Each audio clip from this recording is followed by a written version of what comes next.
Good morning, punters.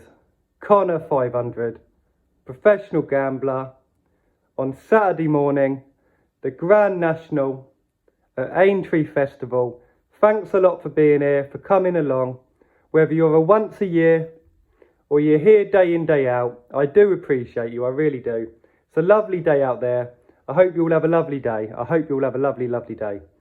Right, there's one good offer I do want to mention on here today. And that offer is the Bet365 money back on half of your stake on each way bets up to £250. It's a beautiful offer. You're getting half of your money back. It's got to be done before 12 o'clock. Have a look at the terms and conditions. I can't go through them with you. I'm not here for offers. I'm not. But have a look. They've got a good sign-up offer as well. Low-hanging fruit, guys. Don't miss the wood for the trees. If you can ever get some nice sign-up offers, bonuses, get them first. Because you're going to obtain a margin that you quite frankly won't get by just straight backing horses. Two things I want to say. First one, most of the advice I give would not be applicable before the turn of the century, around that sort of time. The game changed. The game changed completely. It really did. And to be honest, probably not for the better. Right, the second one. I do want to say this because there's a couple of short favourites today, fancied horses, and it sort of ties in with the whole honeysuckle shishkin situation. Because I don't want people misunderstanding me, and because it's very easy to misunderstand. I'm not saying these aren't fantastic horses. I'm really not saying that. I'm not saying that. In a lot of ways, they're too fantastic. I want to give you an example of something here. Imagine you were a fish middleman. You were a middleman of fish. What you had to do was go to the big market, find the fish which you could sell on at a profit elsewhere. Okay, that's your job, getting fish at a lower price to sell at a bigger price. Just as a note, even if you didn't sell it at that bigger price, it doesn't change the fact that you still got it at the value price. Okay, now, there's two ways of buying fish in this market, isn't there? There's two ways.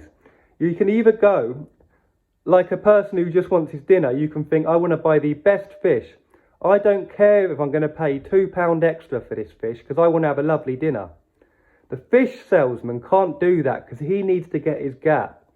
Now imagine he's walked into this market. You've got the top 0.1% shiny fish up in that market. You've got the best bit of fish you could possibly imagine. It's just beautiful, and it's going to taste 5% better than all the other fish. How often do you think that the fish salesman is going to be able to buy that shiny fish at a value price?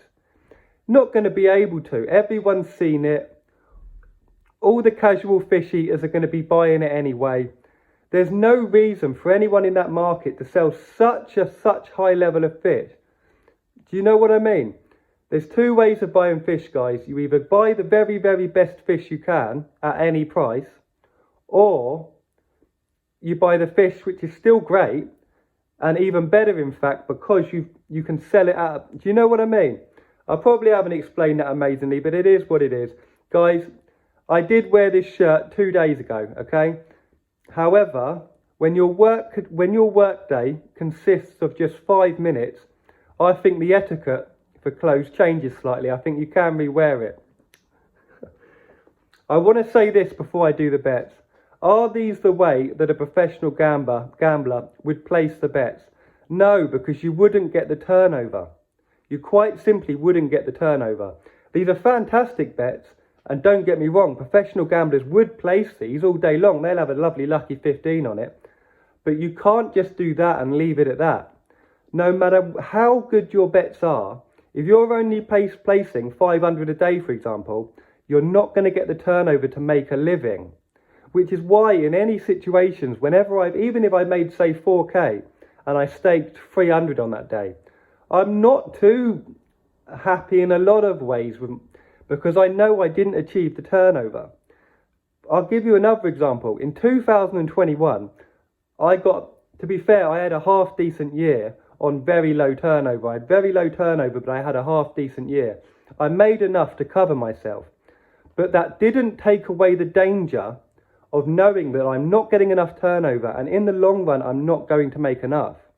Okay, so I don't think, oh, 2021, I made enough for myself, I've got nothing to worry about here. No, I need to consider the fact that the turnover I made over the years, over the next 5 years, however many years, is still an issue. It's still an issue. So I do want to say that, but these are ultra solid bets. Pound for pound, you'll get a higher margin on this than what professional gamblers will take.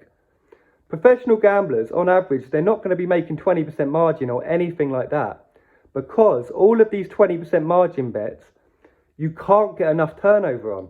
But these bets are fantastic for a £5-a-day punter. If you're a punter staking just £5 a day, these bets are fantastic, or even 50 a day. Do you know what I mean? Without any further ado, the Grand National 2022, and thanks again so much for being there. I say that from the bottom of my heart, I really do, okay? These are massive prices, very high variance. Someone asked me the other day, what is variance? Basically risk, how often the results are going to vary. It's like this, because the thing is, if I did it like that, it wouldn't, I just know I wouldn't be better off doing that. I'm better off doing a high risk.